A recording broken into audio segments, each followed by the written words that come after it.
Hello everyone, I am Nayo P. Veleson from BizEd 2A, and this time I'll be tackling all about the storytelling and interpretative reading.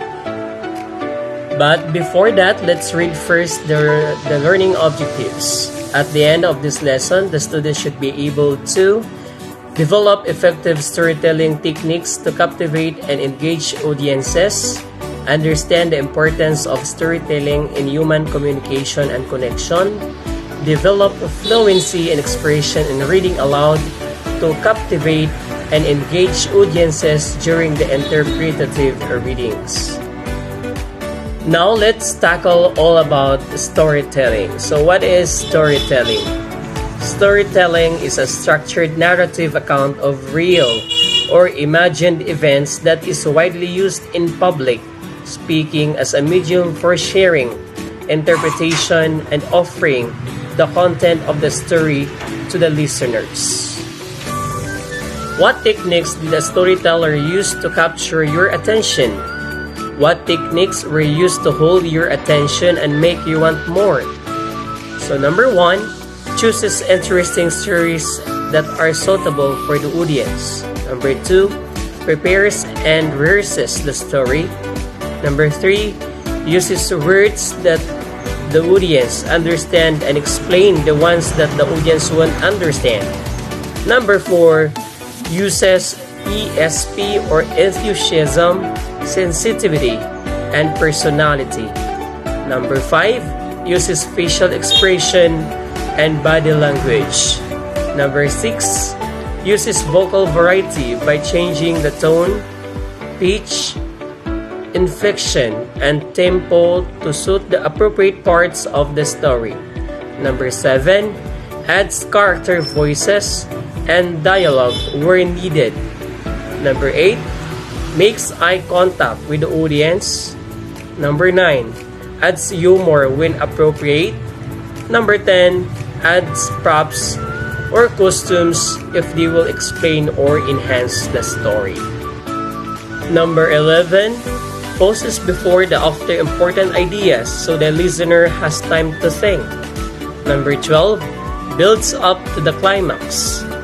Number 13, creates the once upon a time feeling as the story begins. Number 14, enjoys sharing the story with the audience. And here are the purpose of the storytelling. Number 1, develops the listener's imagination. Number 2, widens the listener's horizon. Number 3, gives enjoyment to the audience or even to the storyteller himself. Helps solve problems. And there are different types of storytelling. Number 1, fiction, a story that might be based on real life but is not true story. For example, fairy tales, folk tales, tall tales, animal stories, fables, myth, and non-true stories. Number 2, non-fiction, true and actually happened. Like for example, biblical, historical, biographical, autobiographical, and missionary stories. There are those for the storytelling. Number 1, always make your story relevant to the subject at hand. Number 2, keep your story simple and short. Number 3, eliminate inconsequential detail. Number 4, space stories and intervals to re-emphasize your message. Number 5, make sure that the plot of the story involves a lesson or a transformation outcome that your listeners can relate to and benefit from. Number 6, use appropriate body language and facial expression to convey emotion to your listeners. Number 7, use elements of the story that your audience can relate to, like for example, people, places, and familiar facts. Emphasize the adjective and verbs in your stories to make them sound more interesting. Learn your stories by heart. And the don'ts for the storytelling. Number 1, do not use more than 2 or 3 stories on the same topic, as each successive one will lose its impact. Number 2, do not use terms that are foreign to the experience of the audience. Number 3, do not fill stories with too many characters, events, or details. Now let's proceed to the interpretative reading. So what is interpretative reading?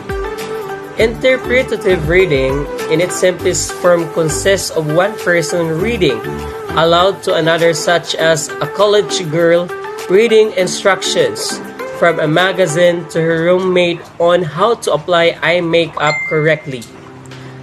In its most complete form, it is an art by which a reader communicates the meaning of the great literature to an appreciation on audience, as exemplified by Sir Charles Langton, reading a passage from the Bible to a hushed assembly of business people. And there are 3 major components of interpretative reading. Number 1, the author who writes the piece. Number 2, the interpreter who reads it. Number 3, the audience who listens to it in the process of oral communication. There are 3 tasks that you must be prepared to accomplish if you wish to be an effective interpretative reader. First, try to understand the meaning of the selection. Second, work for effective expression of the meaning of the selection through the use of the fundamental techniques of public speaking during the actual performance.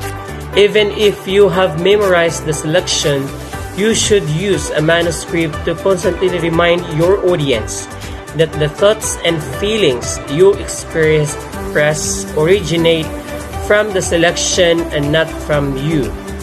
Avoid burying your nose in the manuscript. Remember to maintain eye contact with the audience. Your third and most important task as an interpreter is intensifying the meaning of the selection. Say, for example, experiencing the content of literature while reading to others. This vivid experiencing of the idea at the moment of utterance is considered as the lifeblood of effective speech, especially on the oral interpretation of literature. That's all. Thank you for watching.